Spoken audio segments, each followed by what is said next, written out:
জ্বর জাহান্নামের তাপ বিশেষ।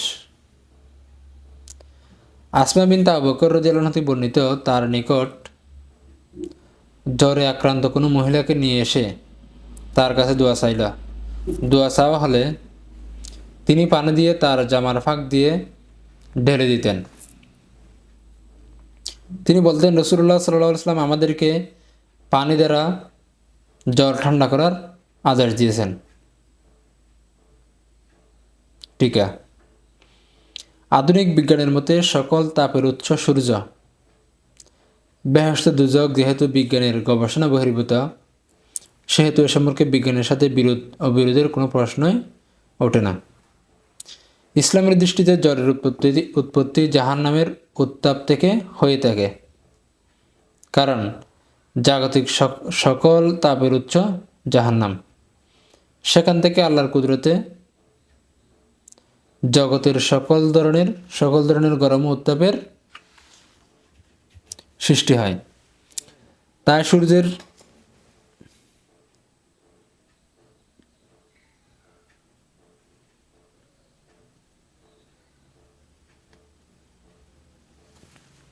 পরের হাদিস প্লেগ মহামারী সম্পর্কে। আনাস বিন মালিক রাদিয়াল্লাহু আনহু বর্ণিত, তিনি বলেন, রাসূলুল্লাহ সাল্লাল্লাহু আলাইহি ওয়াসাল্লাম বলেন, প্লেগ রোগ প্রত্যেক মুসলিমের জন্য শাহাদাত। বদনজরের ঝাড়ফুঁক সম্পর্কে হাদিস। আয়েশা রাদিয়াল্লাহু আনহা বর্ণিত, তিনি বলেন, রাসূলুল্লাহ সাল্লাল্লাহু আলাইহি ওয়াসাল্লাম আমাকে বা অন্য কাউকে বদনজর লাগলে ঝাড়ফুঁক করার হুকুম দিয়েছেন।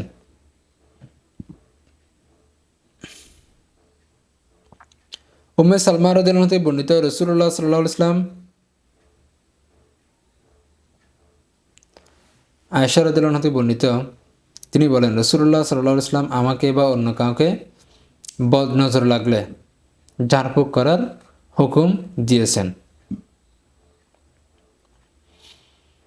এরপরের হাদিস উম্মে সালামা রাদিয়াল্লাহু আনহা বর্ণিত, রাসূলুল্লাহ সাল্লাল্লাহু আলাইহি ওয়াসাল্লাম তার ঘরে একটি মেয়ের চেহারায় বদনজরের চিহ্ন দেখতে পেয়ে বললেন, তাকে ঝাড়ফুঁক করা, কেননা তার চেহারায় বদনজরের চিহ্ন রয়েছে। সাপ ও বিচ্ছুর দংশনের ঝাড়ফুঁক সম্পর্কিত হাদিস। আয়েশা রাদিয়াল্লাহু আনহা বর্ণিত, তিনি বলেন, রাসূলুল্লাহ সাল্লাল্লাহু আলাইহি ওয়াসাল্লাম যে কোনো বিষাক্ত প্রাণীর দংশনে ঝাড়ফুঁক করার অনুমতি দিয়েছেন। আরেকটা হাদিস বুখারীর, সবগুলো হচ্ছে বুখারীর হাদিস। হযরত আয়েশা রাদিয়াল্লাহু আনহা বর্ণিত, রাসূলুল্লাহ সাল্লাল্লাহু আলাইহি ওয়াসাল্লাম রোগীর জন্য এই দোয়া করতেন, আল্লাহর নামের বরকতে আমাদের জমিনের মাটি খারো তুতুর সাথে মেশানো হচ্ছে, যাতে আমাদের রবের হুকুমে আমাদের রোগী রোগমুক্ত হয়।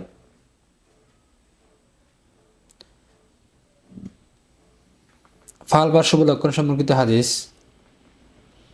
হযরত আবু হুরায়রা রাদিয়াল্লাহু আনহু বর্ণিত, তিনি বলেন, রাসূলুল্লাহ সাল্লাল্লাহু আলাইহি ওয়াসাল্লাম বলেছেন, তিয়ারা অর্থাৎ অশুভ লক্ষণ বলতে কিছু নেই, আর এগুলোর মধ্যে হচ্ছে ফাল। তারা বলল, হে আল্লাহর রাসূল, ফাল কাকে বলে? তিনি বললেন, তা হচ্ছে উত্তম বাক্য যা তোমাদের কেউ শুনতে পায় এবং তা শুনে খুশি হয়। গণকের ভবিষ্যৎবাণী সম্পর্কিত হাদিস। হযরত আবু হুরায়রা রাদিয়াল্লাহু আনহু বর্ণিত, একদা রাসূলুল্লাহ সাল্লাল্লাহু আলাইহি ওয়াসাল্লাম হুযাইল গোত্রের দুই মহিলার বিচার করলেন। তারা দুইজনে মারামারি করেছিল। একজন অন্যজনকে পাথর নিক্ষেপ করলে পাথরটি পেটে লাগে। সে ছিল গর্ভবতী। পাথরের আঘাতে তার গর্ভপাত হয়ে যায়। তারা দুইজনেই বিচারের জন্য রাসূলুল্লাহ সাল্লাল্লাহু আলাইহি ওয়াসাল্লামের নিকট আগমন করলে তিনি গর্ভস্থ বাচ্চাটির দিয়াতস্বরূপ একটি গোলাম কিংবা দাসী প্রদানের রায় দিলেন। অপরাধিনীর অভিভাবক বলল, হে আল্লাহর রাসূল, আমি এমন ব্যক্তির দিয়ত কিভাবে দিব? পানাহার করেনি, কথা বলেনি এবং চিৎকারও করেনি। এ তো বাতিলযোগ্য বিষয়। রাসূলুল্লাহ সাল্লাল্লাহু আলাইহি ওয়াসাল্লাম বললেন, এই তো দেখছি গণকদের ভাই।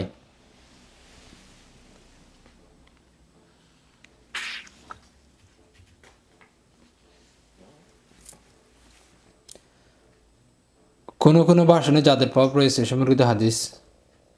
আব্দুল্লাহ বিন উমর রাদিয়াল্লাহু আনহু বর্ণিত, তিনি বলেন, পূর্বাঞ্চল থেকে দুইজন লোক আগমন করল এবং ভাষণ দিল। লোকেরা তাঁদের ভাষণ শুনে মুগ্ধ হলো। রাসূলুল্লাহ সাল্লাল্লাহু আলাইহি ওয়াসাল্লাম তখন বললেন, কোনো কোনো বক্তৃতায় যাদের প্রভাব রয়েছে। রোগ সংক্রামিত হয় না সম্পর্কিত হাদিস। হযরত আবু হুরায়রা রাদিয়াল্লাহু আনহু থেকে বর্ণিত, তিনি বলেন, রাসূলুল্লাহ সাল্লাল্লাহু আলাইহি ওয়াসাল্লাম বলেছেন, কেউ যেন রোগাক্রান্ত উট সুস্থ উটের নিকটবর্তী না করে।